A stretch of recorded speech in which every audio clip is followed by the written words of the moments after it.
very interesting how other countries can utilize this particular kind of medium. And after that, we will have a little lunch, as you can see, and back here for what we have called the Nations Panel, and that'll be very interesting. We'll have representatives of about 6 or 8 different nations talking very briefly in 2 segments, 2 panel discussions about some of the initiatives that their nation, of course, by a nice dinner. So let me begin by introducing our first speaker tonight, Mr. John Rendon. His biography is in there. John is a gentleman with a prodigious amount of talents in many particular areas, one of which, of course, is social media. So we wanted to talk a little bit sort of what is social media, and then we'll move into more specific, the role of social media in the Arab Spring. And we brought somebody from an Egyptian woman from Australia here to talk about that. We'll introduce her prior to her appearance. So you've seen John's bio, and let me introduce John Rendon, and we'll talk a little bit about what is social media.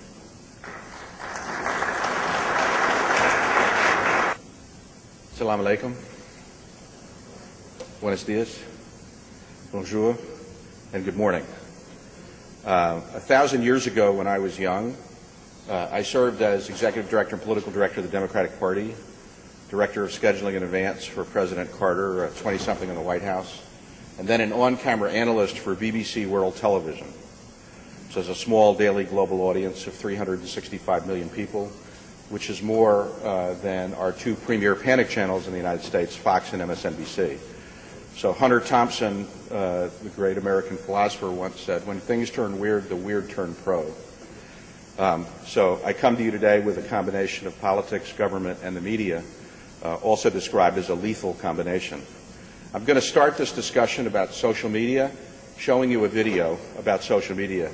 If you are a parent or a grandparent, this should scare the hell out of you.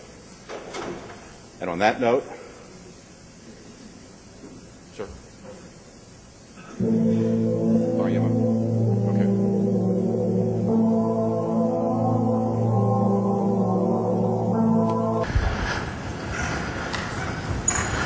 So, okay, that's a little louder.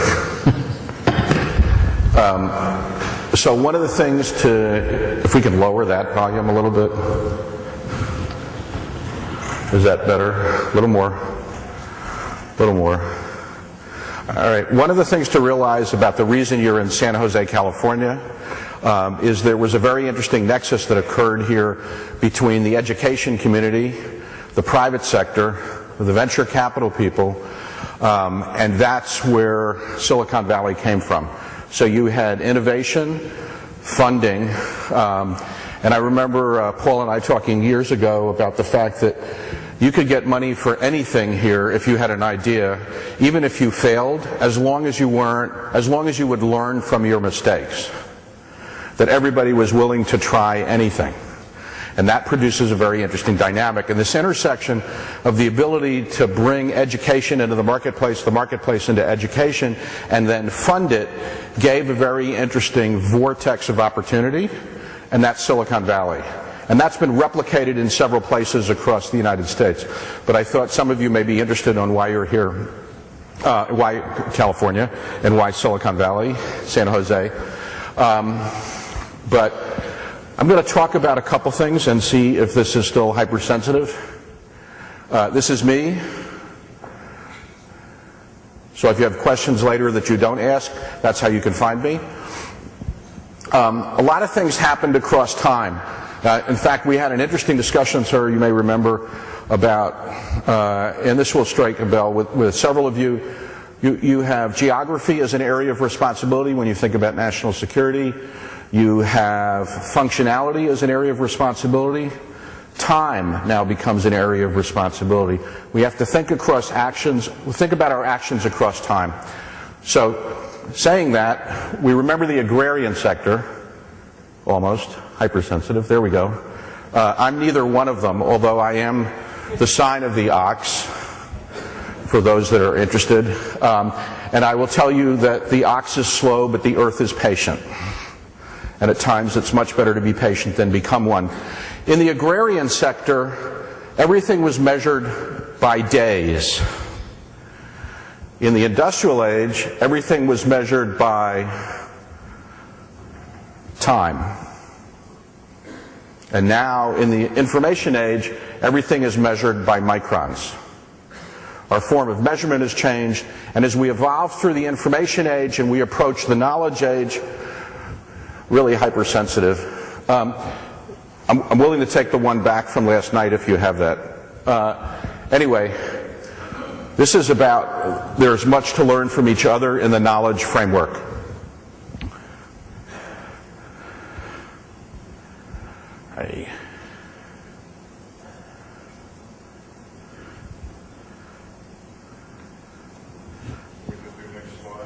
Yeah, can you advance them from there?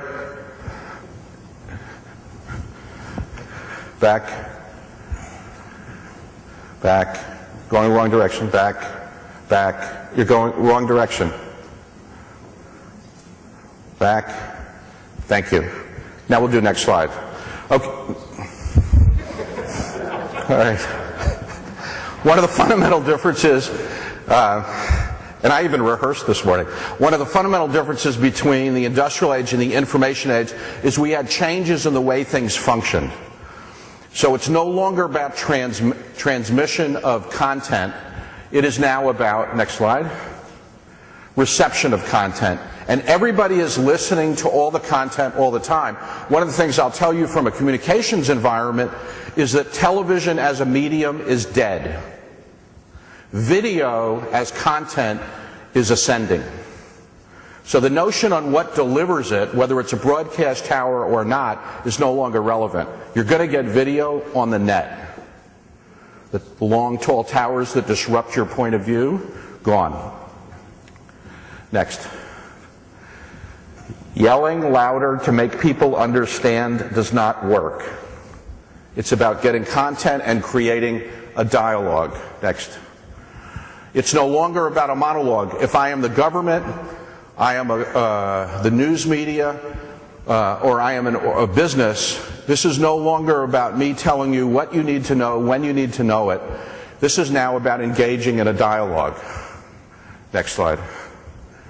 And this dialogue becomes essential because understanding the difference between monologue and dialogue gives you the framework in which social media functions and thrives. And this becomes interesting because social media is not about using the internet, next please, to do the old things better, next please. It's about understanding the net.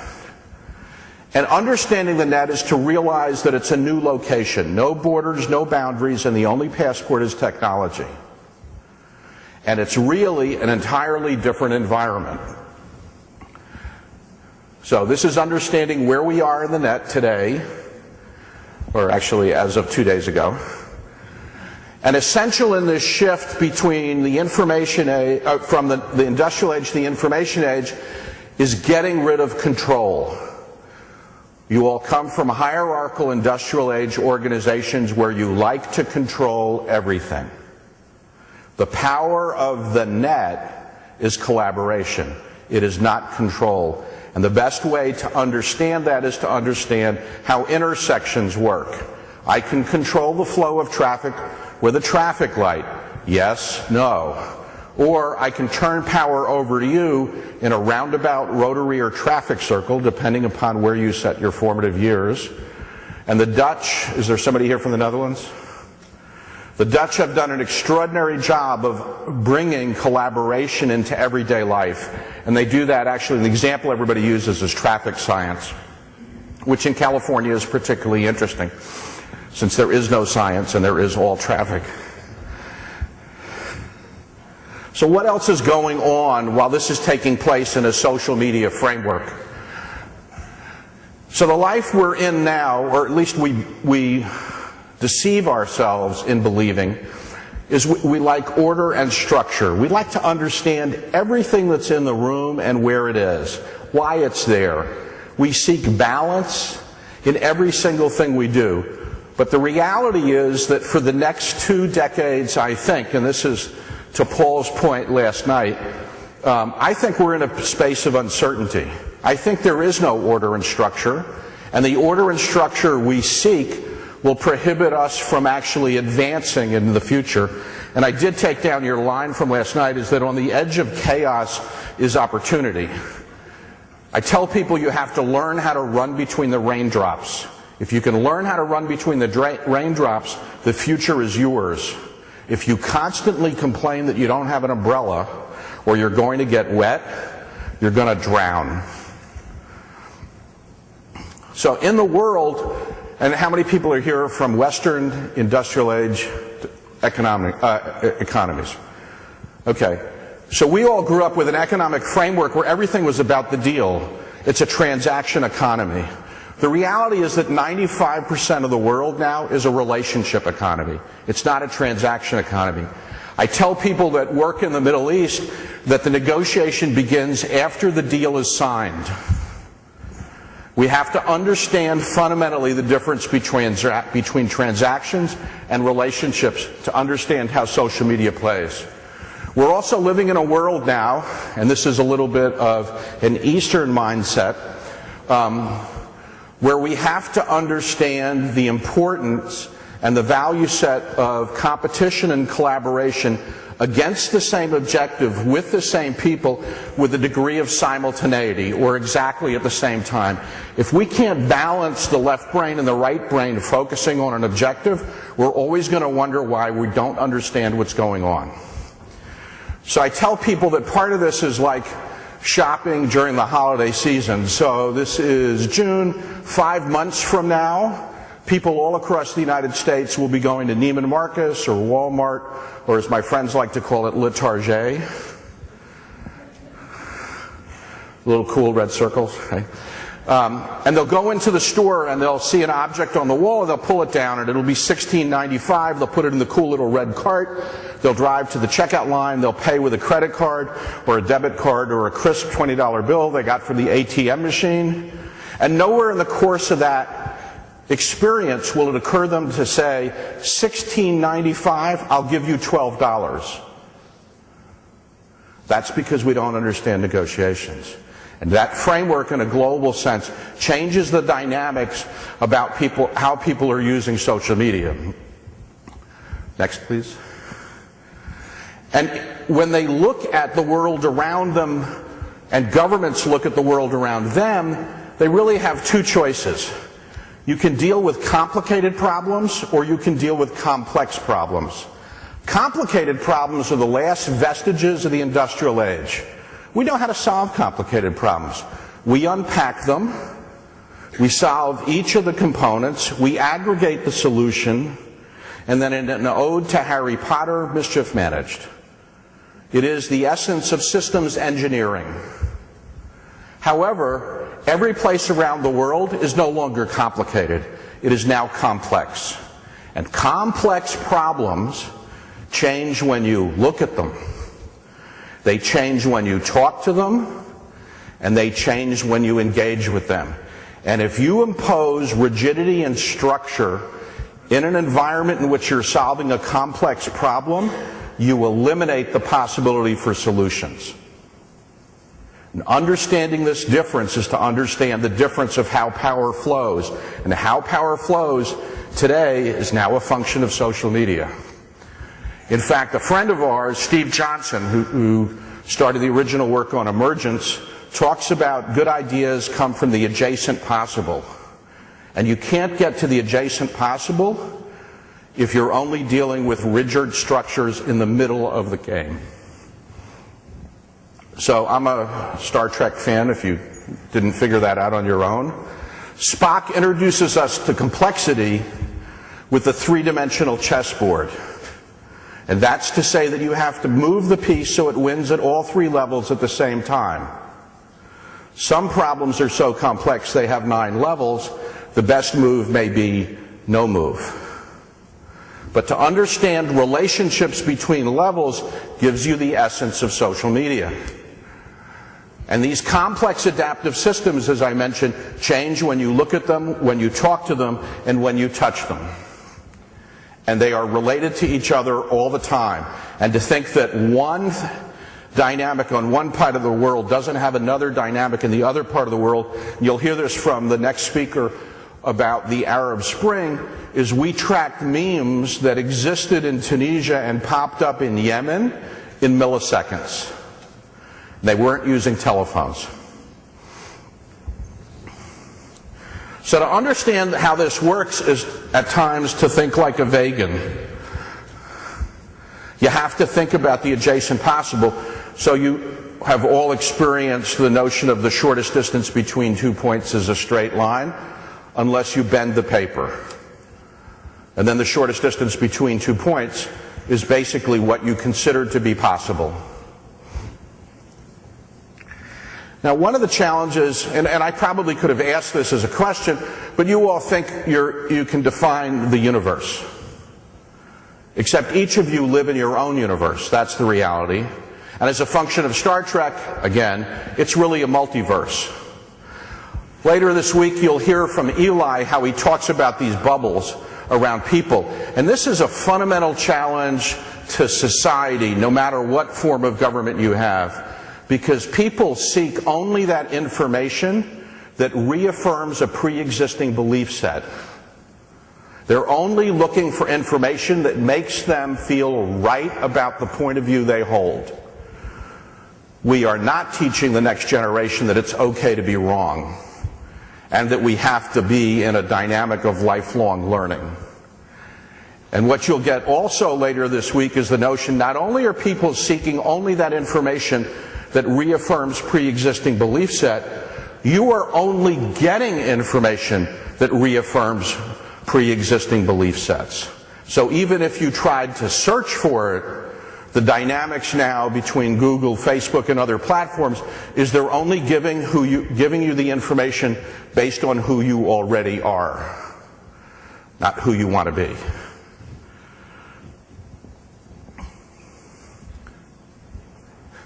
And perspectives matter. Next slide. Understanding the audience, understanding the people who use this becomes essential. And as Stan said earlier, we're in a framework now where there's much to learn from each other. And here's the part that's really interesting. I can stand up here as other guests and colleagues of your will, and we're lecturing. We're at the top of the pyramid. You're only going to learn a little bit from what we say. Yet if we created a dynamic in which people can learn from each other, that's how 90% of learning occurs. It is a fundamental flaw in the U.S. education system. Because we're still in the industrial age, one person teaches the room, and the room doesn't learn from itself. We memorize, we don't learn. Next. So, I put this in there because a number of times in discussions I've had with a variety of governments, everybody says, no, you can't do change. We always do it this way.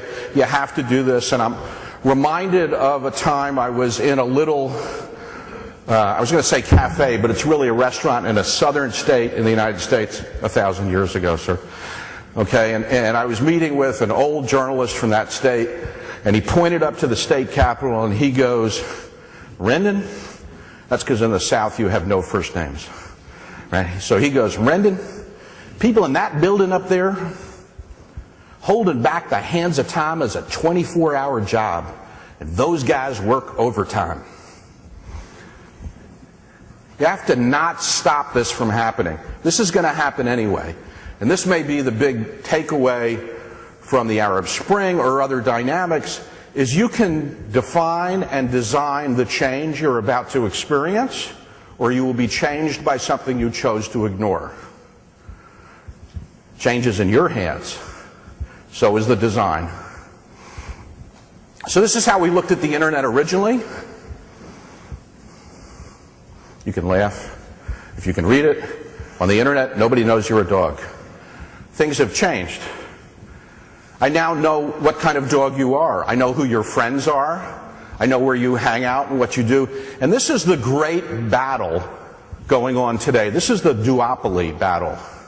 In the industrial age, or at the end of the industrial age, we could say it was between Airbus and Boeing. Or we could go back and say it's about Coca-Cola and Pepsi. Today, the battle in duopoly is between identity and algorithms. And as you learned yesterday, whether it's admitted by Google or not, each one of you, bless you, each one of you is accompanied by an invisible stalking algorithm. You can't see it, but every keystroke is recorded by somebody, somewhere, somehow. And it's from that recordation that they decide the content you're going to get. This battle between identity and algorithms will play out probably over the next 5 years. And just as the dogs had their moment, so did the cats.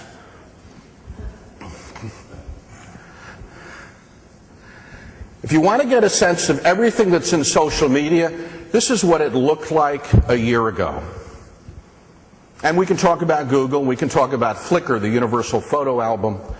And in fact, I even remember, anybody here from Georgia? No, there was a gentleman from Russia, I remember. Okay, so in 2008, my summer was like Willie Nelson, Georgia on my mind. Well, we picked up on the internet the first tanks that crossed the border into Georgia, okay? And we got them on Flickr, the universal photo album. And so I called NATO, and I called UCOM, and I said, hey, Russian tanks have just crossed the border into Georgia. Here's the photo. Go to Flickr. Here's the URL. And this very nice, well-trained officer said, hey, sir, can you send us the photo? We can't get to Flickr from a U.S. government website. So when we think about this space, and this space about social media, this is where the world is playing right now. And if we wall ourselves off from the very environment in which they're living, we're actually making ourselves less relevant. And in that space, it's not about firewalls, it's about smart membranes. This is what the world would look like in 2010 if every platform was a country. Now, somebody here probably still uses this thing called email, right? And somebody probably knows somebody, that's my polite way so you don't have to admit to it, you probably know somebody who prints out emails. In the current generation, emails are not relevant. In the current generation, blogs are dying. So if you catch up to the past and believe that it's currently the present, you're probably facing the wrong direction.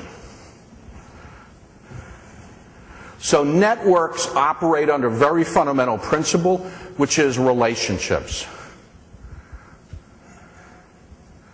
This is today's map of social media. The difference in colors are the functions that the social media performs, whether it's collaboration, whether it's video, whether it's audio or other platforms. Currency, we all talk about it from day to day, but if you're in social media, there is only one currency that matters, and it is not monetary. It's trust. And it sits on a continuum. At one end of the continuum in communications or relationships is risk, and at the other end is trust. If you communicate closer to the trust side of that spectrum, you will exchange information. And the word exchange matters, because communications can no longer be one way. They must be two ways to be effective. So who connects the dots? Who brings reason, understanding, perspective out of this mass of information? And the answer is everybody else. So I think back to, anybody here from the UK? United Kingdom, going once, going twice, perhaps. The sunset. Little joke, sunset on the British Empire. Okay. Anyway, the point of this is that during the London riots several years ago, we went to Ning, which is a social media platform, put 10 people on Ning from different countries, different cultures, all looked at what was going on in the London riots, and at the end of 4 hours we had a memo that could go into their government and go into our government about the choices and challenges with which they're about to be confronted. And what was essential in this is that there was one person from every country in the Ning discussion. Because when you look at things, we all see things differently based on our experience and our expertise. And if we're really going to tackle global problems using social media, we have to make sure that all perspectives get to the table. It can't be about our perspective being better. So I want to talk about these three structures again in the sense of exchanging information. You heard about one of the designers yesterday. I'll pick up on this. But if you're going to do productivity in structures, to understand the value of social media, this is the industrial age, and this organizational chart probably looks vaguely familiar to you. But let's just assume that there's a productivity value that I can assign to each box. So the total number of units in an organization is the total number of productivity units. So 10 boxes, 10 productivity units. So Bob Metcalf, a friend of ours, created the Ethernet, as you heard yesterday, lives now in a third of the state of Maine, really nice guy. But he believed that if you freely exchange information without hierarchy and structure, you increase productivity. The more people who can access information, the better off you are. Productivity becomes the number of people in the organization squared. So the same 10 people now freely exchanging information and having a discussion about the way they exchange the information, the social media framework, now has 100 productivity units. So it could be that structures, it could be that organizations, it could be that enterprises get better, not with more people, that the power associated with an organization has to be related to its outcomes and not its outputs. And then along came Reed. And Reed said, nobody sits in an organization alone. And think about this, each one of you. Think about your lives, or your life over the last 20 years or so. On one shoulder you have a set of experience, and on the other shoulder you have a set of expertise. Each one of you come to this table with your own networks. And you trust those networks because you have a relationship with the people that are in those networks. That's how soft networks really function. And Reed said that if I can connect somebody that's part of Paul's network with somebody that's part of my network without having to go through us, that's genuine power. And that's 2 to the nth power, known as Reed's law. So the same 10 people that had an industrial age value of 10 and an information age value of 100 now have a knowledge age value of 1,024. The more organizations that share information in an unconstrained environment become extraordinarily powerful. And the challenge with which all governments are confronted today is that you're trying to direct change from the top, and the power's already moved to the bottom. And how that power finds itself, connects with each other, and moves on becomes the essence of the future. This was your inflection point. How many people here have a mobile phone? Raise your hand. This is a chance for exercise. Okay. Now, how many people still have a phone at home? Okay. Congratulations. You're a citizen of the past. This inflection point now becomes a function of identity. Next. Now, some of us will remember Steve Jobs. And he said, and I think, Paul, probably about 10 years ago, that Apple was no longer a computer company, it was a mobile device company. He figured everybody was going to be on the motion in movement all along. And so that's a phone in some countries, including the United States. In other countries, it's actually a computer. In some places, you can conduct a transaction. Anybody here from Singapore? Going once, going twice. I'm striking out on countries. And I agree with the comment about France yesterday. So in Singapore, I can pay for a taxi ride with my smartphone. I can buy a soda from my smartphone. It's a computer. It's also part wallet. Telephone companies will challenge banks because you're not going to be using a bank for transactions. You're going to be using this. So a little bit about leaderless movements. This is, in essence, early leaderless movements. These are fish, in case you're trying to figure out what all those eyes are. This is Tahrir Square. that even in leaderless movements you can have structure. But I don't think this is about the Arab Spring. I think this is the greater global awakening, John's attempt to rebrand it, because this is going on in more than Arab-speaking countries. It may have started in Tunisia and leaped over to other countries, but right now we're seeing signs of change in almost 38 countries. Some governments are trying to get in front of the change. Some governments are trying to ignore the change. Some governments are hoping they're wrong.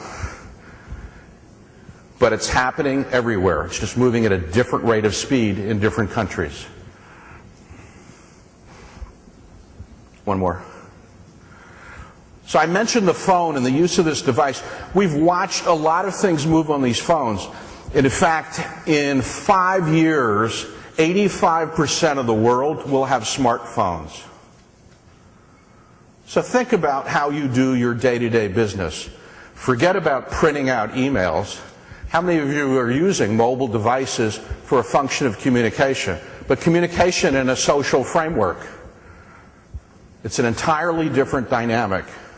If you're not tweeting and you're not visiting Twitter, you should do that. You should take a look at Wikipedia if you haven't taken a look at the source of all knowledge. But you have a chance to share in Wikipedia in how that knowledge is defined, how that knowledge is shaped, and how that knowledge is understood. And these mobile devices, they're going to change over time too. And probably within 15 miles from here is another device which is just being thought of. We have to, it is in the interest of every government or any aspect of power to get as many people on the internet as possible. Don't want to create the haves and have-nots in the information environment because of the disruptions that accompany them will be very violent and very fast, and they will not be episodic. So this really isn't about a nation or nations. Candidly, it's about the imagination.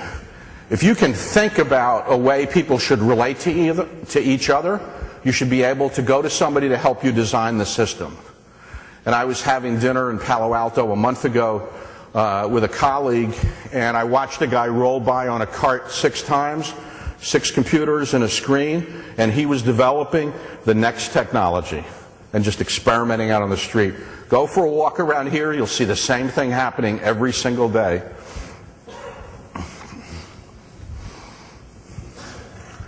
Yeah, maybe Einstein got it right, not just bending time and space, but in reality, imagination becomes essential. Imagination becomes the driver of social media in the past, the present, and the future.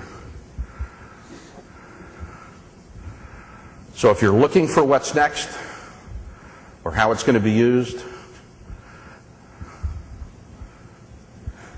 if anybody here is worried about and afraid to say to their coworker, I don't know how to use social media, and you have kids, increase the number of days that you bring the kids to work and have them look at the problems with which you're confronted without getting yourselves in challenge.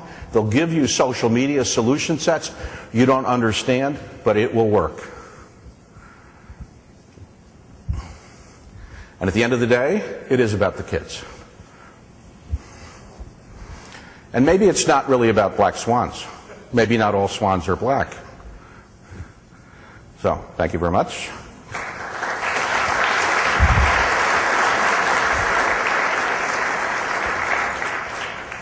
Some readings if you're interested.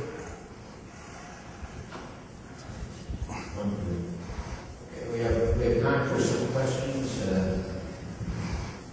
We have one coming over there. Yeah, so I'm seeing one hand here. I'm seeing 2 hands here. Go back a slide. Reading list. You're going to get the same. You had me a little worried when you said you were going to throw up something on the street and I was going to scare us.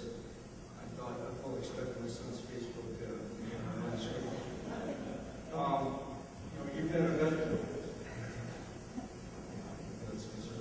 But anyway, you've been a veteran speaker here for this conference, particularly in the earlier ones, and it's been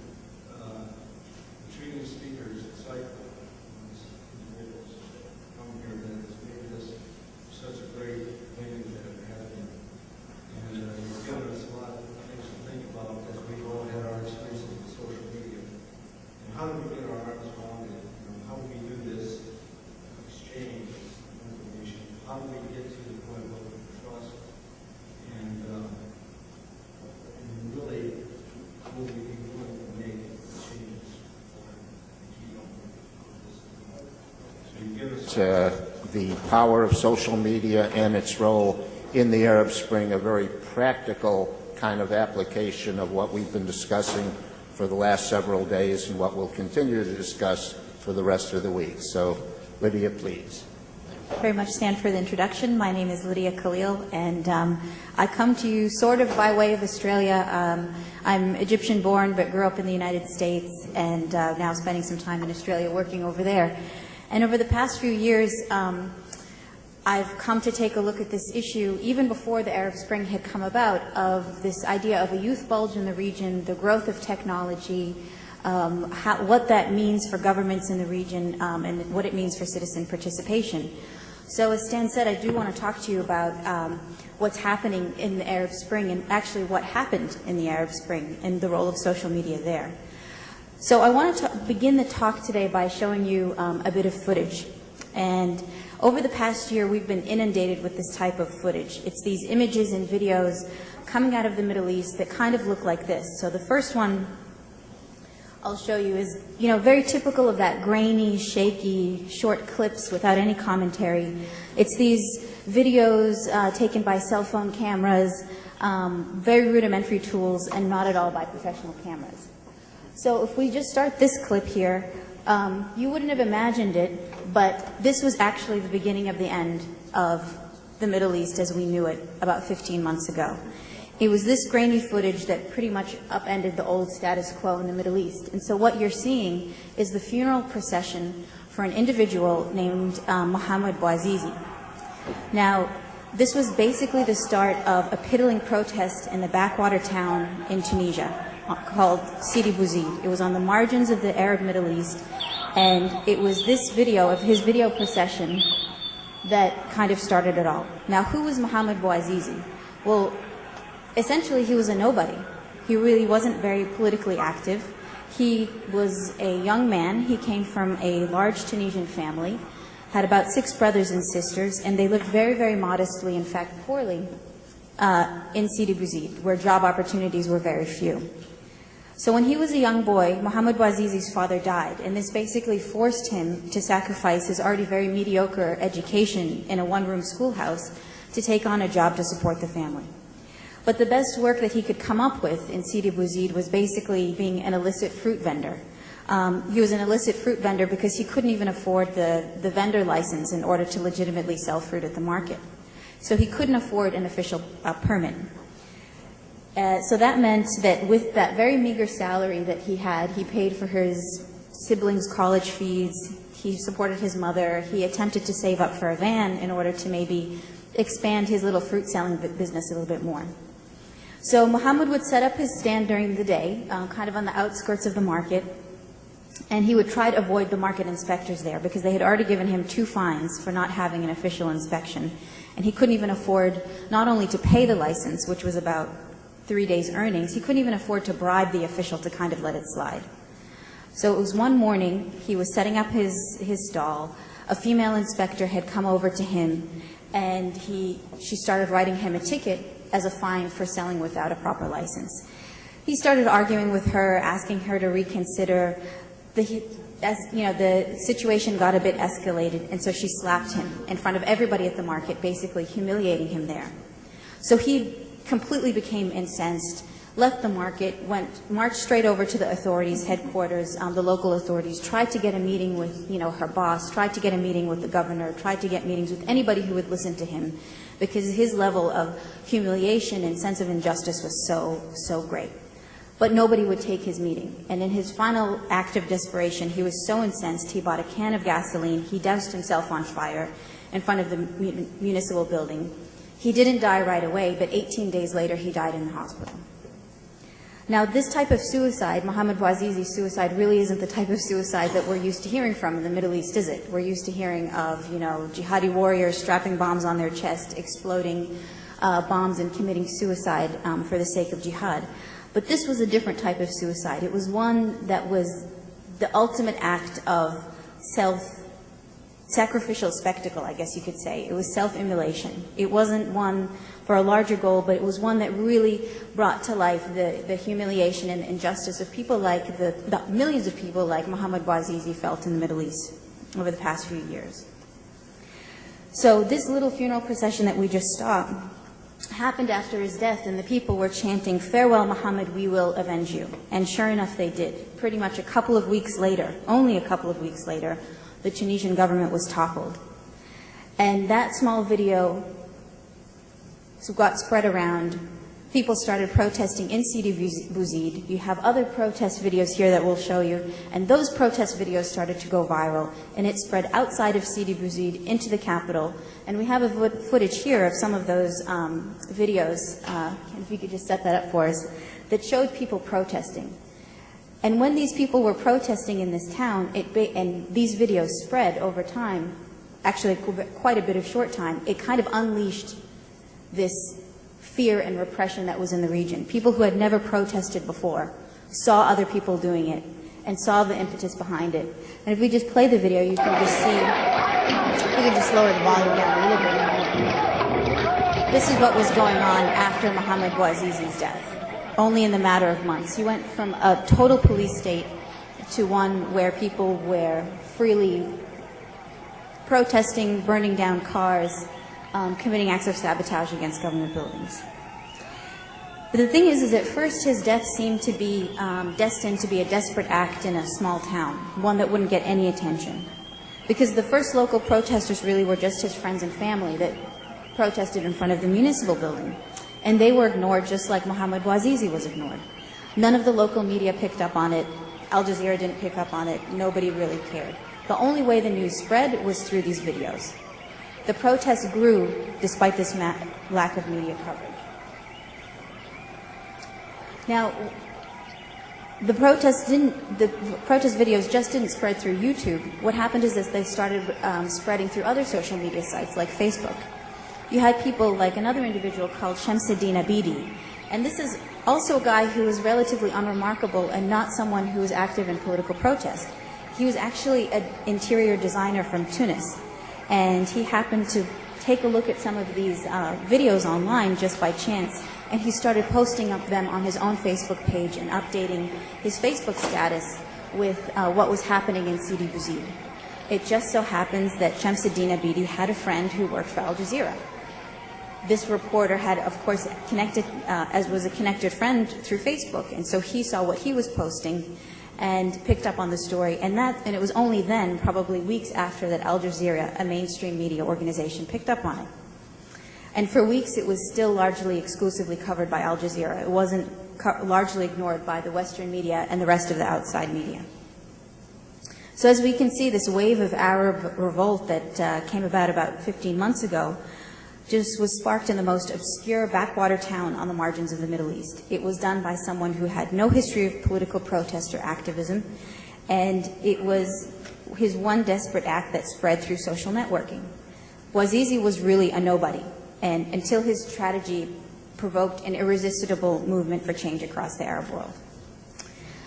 Now, a few years earlier, you had a very similar example, and this is one of Neda Sultan. And I apologize in advance, it is a bit of a disturbing video, but a short one, and one that I think is very important if you haven't seen it, to understand some of the protest movements around the Middle East. So this next video I'll show you is the death of a girl named Neda Sultan. Now, Neda Sultan was just like Mohamed Bouazizi. She was not politically active. She was actually an aspiring musician. She was 27 years old, and she worked in her family's travel agency while she tried to support a musical career. And you'll remember in 2009, there was heady days of protests in Iran during that summer. And there were lots of protesters on the street. And Neda, again, not very politically active, but happened to be stuck in traffic and decided to get out of the car and mill about the sidelines of the protests and see what was happening. So one minute she was milling about, shielding her eyes from the sun, observing on the sidelines what the protesters were chanting against the Iranian government. And the next minute, as you'll see in the video we play now, she's just slumped to the ground, blood spewing from her face and nose, and dead. So a stranger captured her death on a mobile phone, and later that day, this amateur videographer uploaded this video of Sultan's murder on YouTube. And the scene of her death just played out again and again on computer and telephone screens across the world. You don't see it right now, but you'll see the number of hits that this got was over like 6 million, 7 million hits in a very, very short amount of time. and she became an accidental martyr for the Iranian opposition movement, even though she was never really involved in it. She had only really been a sympathizer and by any account was just an observer. She wasn't an active dissident, and yet she was killed. And someone like her on the sidelines became the defining image of the opposition movement. So she instantly became a symbol of the Iranian government's repression and a symbol of the aspirations of Iranians of the Green Movement. More recently, you have what's happening in Syria. We have videos like these, which we'll tee up now, of Syrian government tanks that are shelling. Now, to be sure, there's violence on both sides, but the vast majority of the video footage out there is of Syrian government atrocities against the Free Syrian Army and those others who are protesting, not the other way around. So international journalists are barred from freely covering the events in Syria. But despite this, and despite the government's best efforts to ban any media or control the information flows that come in and out of it, they haven't been able to stop individuals from shooting videos like this. And if we play it quickly, we can see evidence of Syrian government, perhaps a bit of overkill in their response to protesters.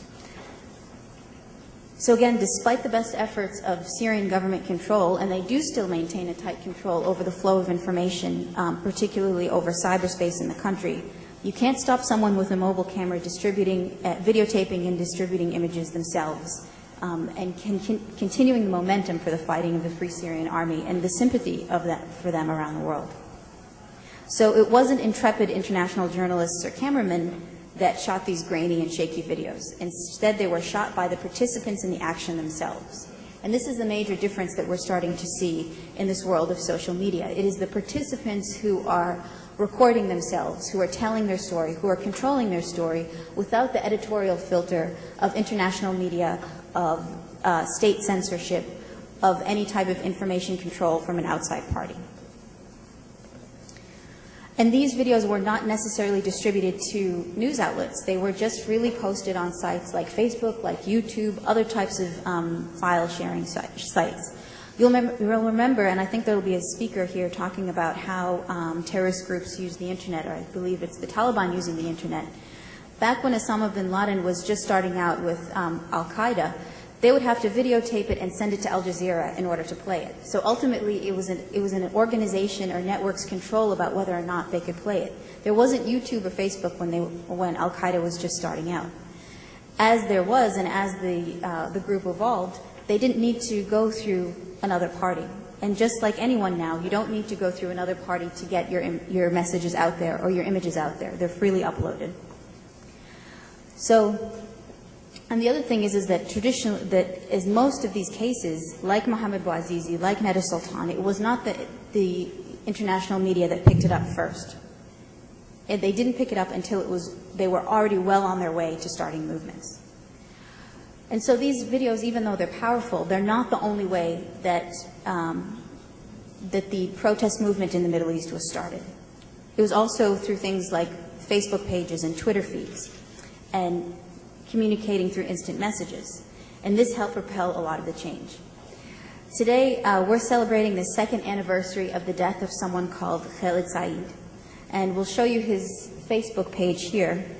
This was a Facebook page, and it was started by an anonymous administrator called We Are All Khalil Saeed. That's the name of the Facebook page. This is what it looks like now. But at the time when the Facebook page started, they showed two photographs, and one was a very extremely graphic photo of a battered face, and that was Khalil Saeed. And then it showed another photo of a pale young man in a hooded sweatshirt who kind of seemed pleasant enough and unassuming, and that was also Khalil Saeed. And the two images were completely unrecognizable as each other.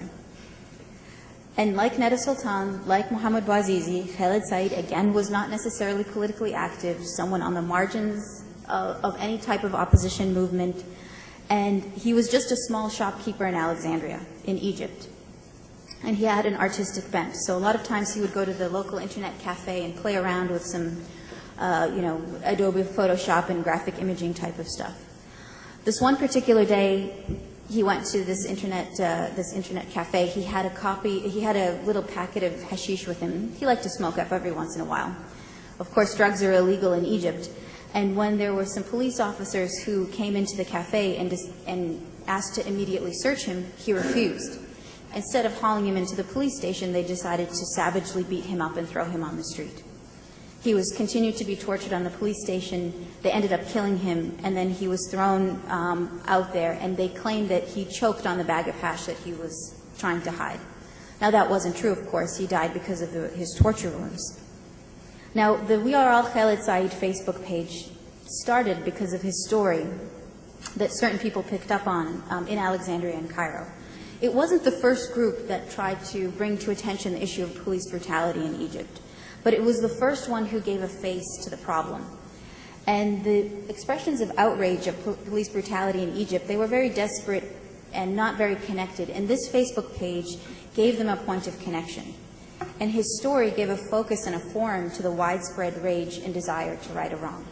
The refrain was, each one of us can be Khalid Saeed. We are all Khalid Saeed. Each one of us can be randomly searched or molested or even tortured by the police forces and the arbitrariness of the authoritarian government in Egypt.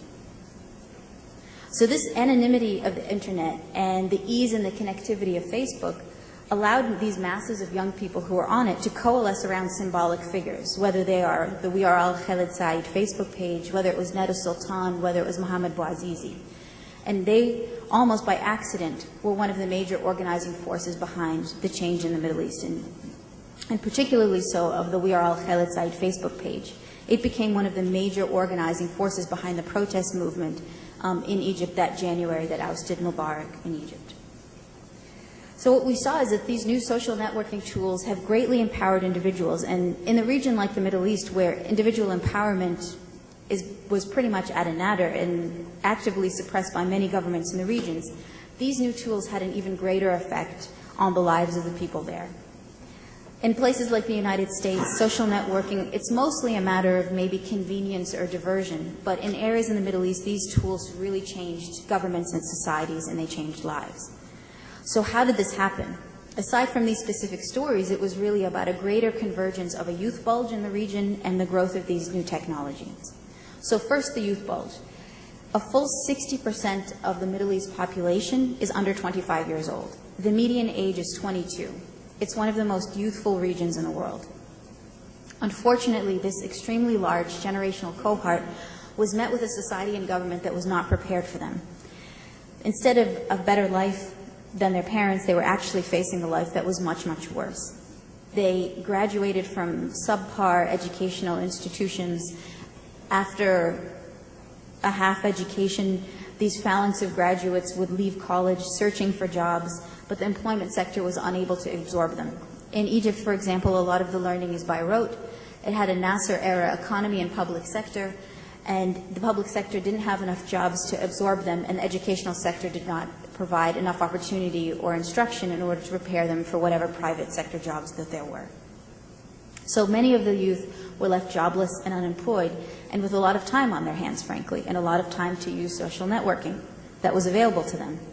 In Egypt, there's about a 27% youth unemployment rate, and after the revolution, I believe that's gotten higher. In Algeria, it's an astounding 46%. Now, these numbers are repeated in many other Arab countries, though not all of them. And according to the latest Arab Human Development Report, it says, the trends in unemployment coupled with population growth indicate that Arab countries will need about 51 million new jobs by 2020. Unless that happens, then there will not be enough jobs to absorb the young graduates coming out of school and the youth bulge there, and they will face an empty future. But according to World Bank data, there's only been a 6.4% of growth over this entire period. So you see, they were met with a society that was wholly unprepared for them, an economy that was not prepared for them, and a lot of time on their hands.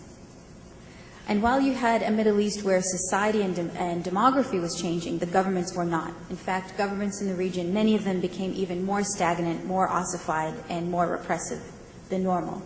In Libya, Egypt, Morocco, Jordan, Syria, you had governments that had been in power longer than the median age of the average citizen.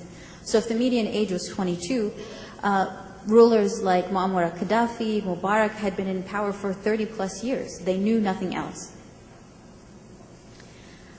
The region's youth also realized that the governments weren't up to the task of addressing their problems, and they tried to come up with their own alternatives, and social networking helped do that. It helped connect them to, collective job searches, things like that. So they became increasingly reliant on their own efforts through social networking rather than relying on the government. So governments became even more repressive and, even more importantly, even more irrelevant and less respected. Now, interestingly enough, maybe their parents' generation who faced, equally repressive Arab governments would turn to opposition politics, whether it be socialist parties or Islamist parties. The youth in this instance didn't. They actually shunned opposition politics altogether. Because given the stagnation of Arab governments and opposition parties, a lot of times the opposition parties acted just as the way that the governments did. They were not very effective, they operated in secret, they were very hierarchical and slow-moving, and so the youth couldn't even find any room for them in the opposition politics of the region as well. A lot of times these opposition parties were fragmented and harassed to the breaking point by regime forces, so they were very ineffective as well in terms of getting any change done.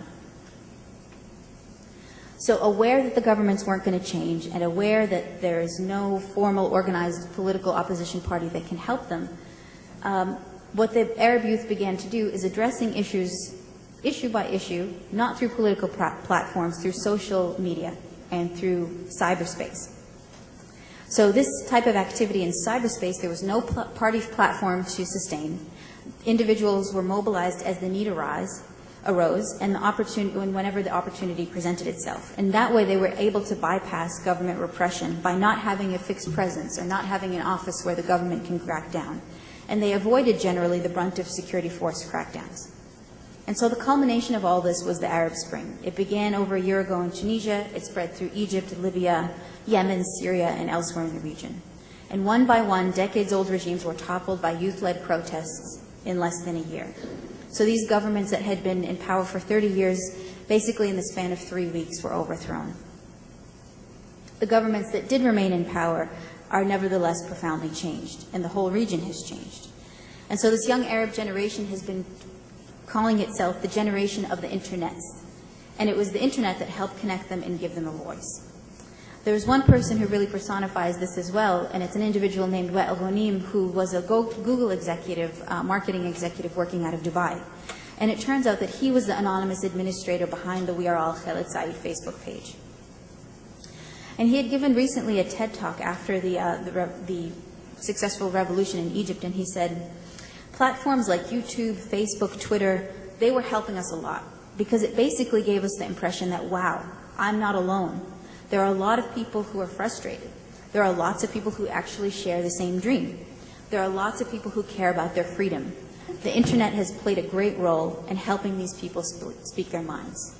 And he was right. Prior to all of these tools, people did not have a way to speak their minds and didn't have a way to connect with each other.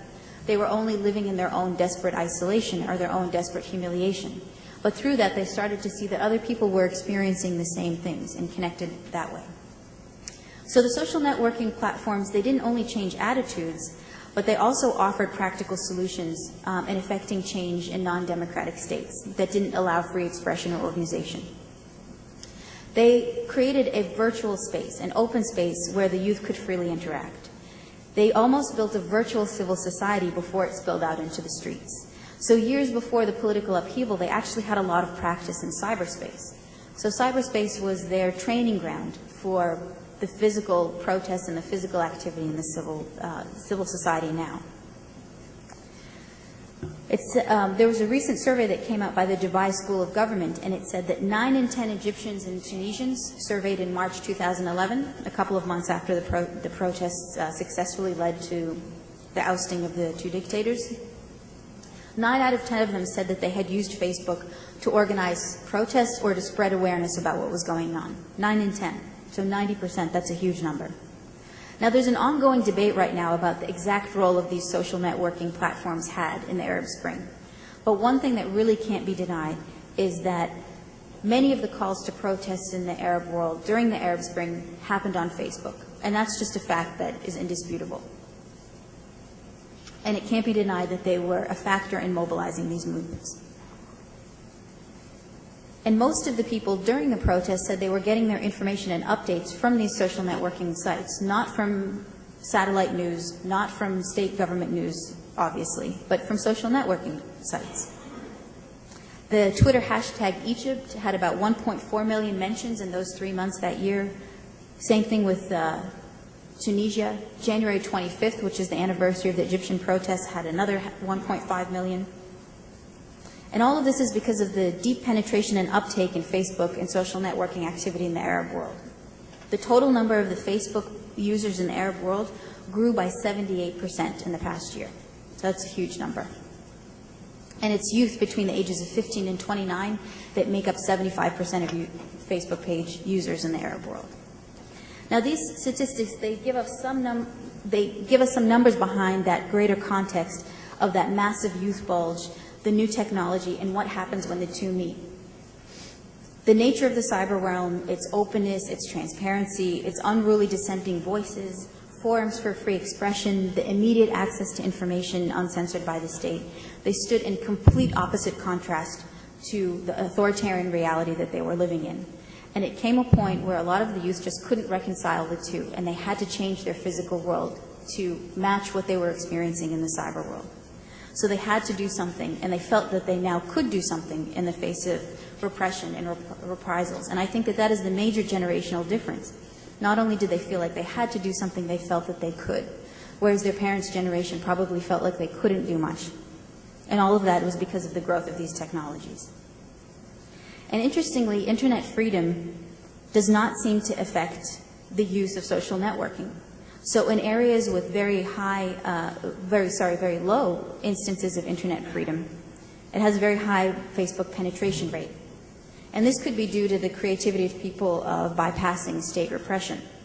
So I guess the lesson to learn from that is that any government who's trying to find ways to either filter, block, or restrict internet usage, you may be successful in the short term, but you're really fighting a losing battle. So I'll end with a word of caution, though, however. Even though it can't be denied that these social networking tools did play an important role in the revolutions, we now all have to ask ourselves what's next. While these tools like Facebook, Twitter, other social media platforms, and internet communications helped organize protests and successfully galvanize people to actions, these tools are not enough to sustain real, abiding, and political change. In the transition period we're experiencing now, where it's not so much about revolt and revolution, but more about building new politics in society, these tools are not enough. The youth managed to overthrow old leaders, but they really were unprepared and unable to translate how their revolutionary zeal can translate into political power. They really didn't have that organizational capacity to effect the more fundamental changes that were needed. I'll point again to what El Ghonim said, that Google executive I referred to earlier said. He said, "We are going to win because we know nothing about politics." Now that's a very naive statement. He said, believing that their movement was pure and authentic and that the machinations of old opposition parties had never managed to do much anyway, Ghonim and others like him believed, well, their enthusiasm and pure intentions were just enough to get not only these revolutions happening, these leaders overthrown, but also to completely transform politics and society in the region. But if you take a look at the latest elections in Egypt, what happened? You had Islamist parties and old opposition movements gain the vast majority of seats in parliament. It wasn't youth-led protest movements, it wasn't these youth-led parties that received the majority of the seats. So the lesson is that the youth of the region, they have to make use of the social networking technologies, but they have to also face up to the fact that the fluid, spontaneous, and networked approaches to the revolution just simply won't work in the cut and thrust of political transitions. So the skeptics of these Arab revolts have long claimed that the swift dismissal of Arab despots would only lead to the violence and hardline Islamist rule that we're perhaps starting to see right now, and that the optimism of the youth was unwarranted. And there were just too many deep-seated economic and social and even sectarian problems in the Arab world to be fixed by social networking or quick protests or the overthrow of leaders. And it would require political vision and years of work to undo the damage of these authoritarian regimes. So for real work to happen, it must be through political and institutional levels. Protest politics enabled through social media just can't be enough. It's not easy work, and while social media can help, the result won't be immediately felt as they did when the protests and the revolutionary overthrows. So it's abundantly clear, as we're transitioning from the Arab Spring to maybe an Arab fall or even an Arab winter, that the difficulties of this transition, that it's going to need institutional systems, not just social networking, to channel the aspirations of the average citizen. But really, you can't deny the fact that there is a real and fundamental attitude shift that took place in the region, and perhaps that's even more important than anything else. The youth led that transformation, and in many ways there's no going back. The change that the youth brought through the use of these technologies, through the remarkable protests in the Arab world, laid a very important foundation for future change. The task ahead, though, is to combine that attitude and technology shift with some real political institution change in the Middle East. So I'll stop there, and if you have any questions, I'm happy to take them. Thank you.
I think that's absolutely right, and you point to that dynamic that we're facing now. The first step was, okay, get rid of these authoritarian regimes.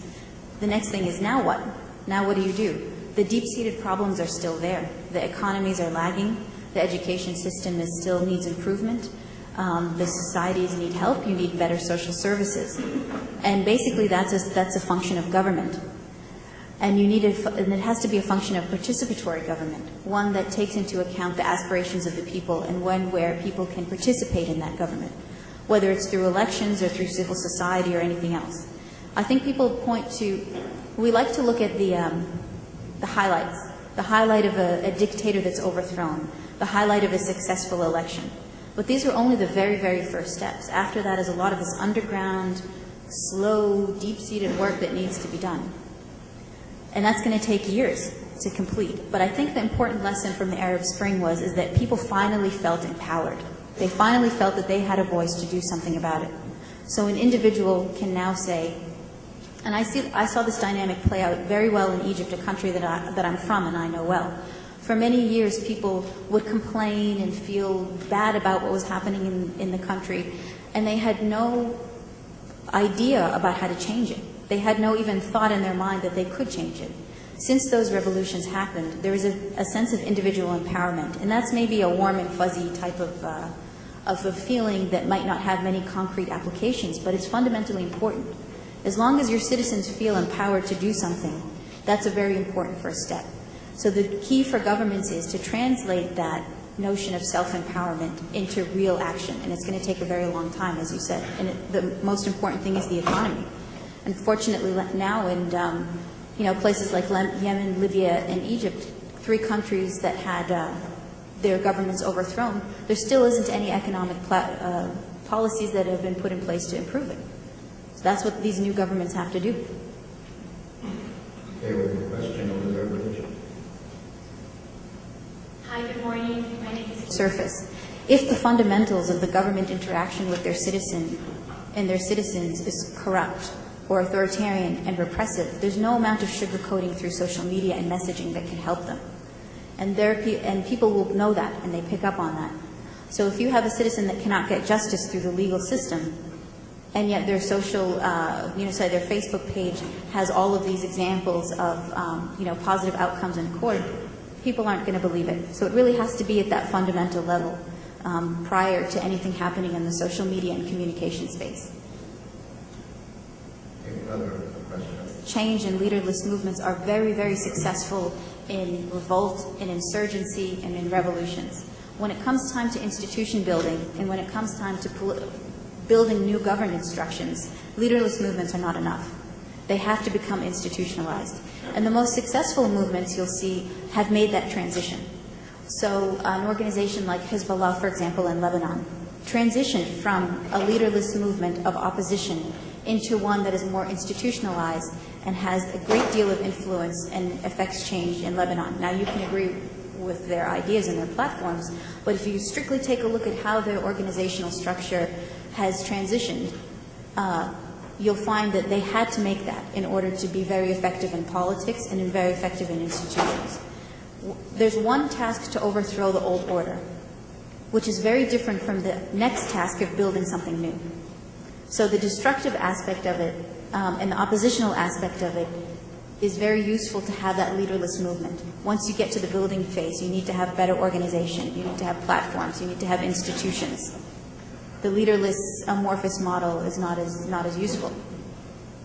I'll give you an example of an organization that had failed in that transition in the Palestinian PLO. They did not make that successful transition from a leaderless opposition movement into one that is more statesmanlike. So that's the challenge of these movements, particularly of the more secular youth-led opposition. They haven't been able to make that transition. Whenever there's a pronouncement in Egypt that they don't like or an election result that they don't like, instead of grassroots organizing and political party building, they go out and protest. Now that might have been well and good during the opposition days during Mubarak in the immediate time surrounding the revolution and his ouster, and people were supportive of them. But now they're saying, listen, you're blocking traffic. You know, you're blocking our way to get to work. We want business to go on as normal. We need some stability. So these leaderless movements have to transition and provide a vision and provide stability and to provide an organizational structure to societies to go forward. Well, you already pointed to a couple of the reasons, and one is a matter of timing. When the initial protests happened, Mubarak was caught off guard. And same thing with the Tunisian president. You know, they were completely caught off guard from these mass protests. And the lessons of the region's dictators was that these guys capitulated too soon. So the lesson that the Assad regime has right now is that hang on for dear life. Because you're going to end up in a military prison just like Mubarak. You're going to end up killed like Gaddafi. And so that's the lesson that a lot of these dictators have been taking from those early successes. Don't compromise, don't reconcile, don't give concessions. Just hang on for dear life to your regime, because that's what's going to happen to you. In Syria, it's also a lot more complicated. There isn't to be honest, there isn't a universal or even a majority of people in Syria that are against the Assad regime. There are a lot of sectors of the population that are supportive. His own Alawite minority group, a lot of the Shia minority as well, many of the Christians, a lot of the secular population is still supportive of the Assad regime. So you still have a number of people that are supportive of him. So it's not the same dynamic as, say, you would have had in Libya, where people were just completely fed up with Gaddafi, or in Mubarak, where society was so humiliated, even though it was very, very few people that had benefited from his rule, and the vast majority didn't. In Syria, you have some serious stakeholders in the survival of the Assad regime. So it's those things. You have outside powers still supporting Syria. You have an issue of timing, and the lessons that the Assad regime took from those other dictators is just to hang on and don't give any concessions. And also you have a large segment of the population that's still supportive of him.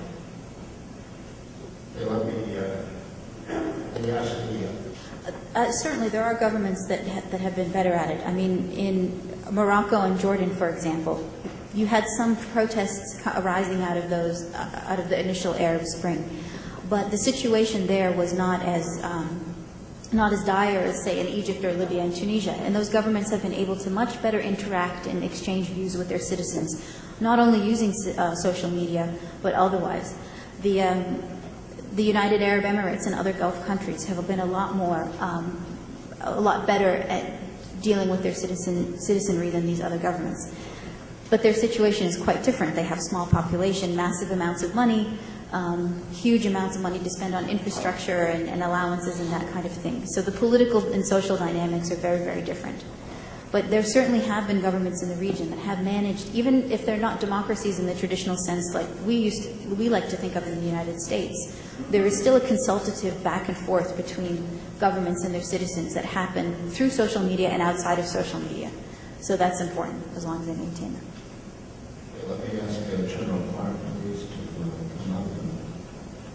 And after this, we will take a break, come back at 10:30 for Facebook via Skype. Thank you.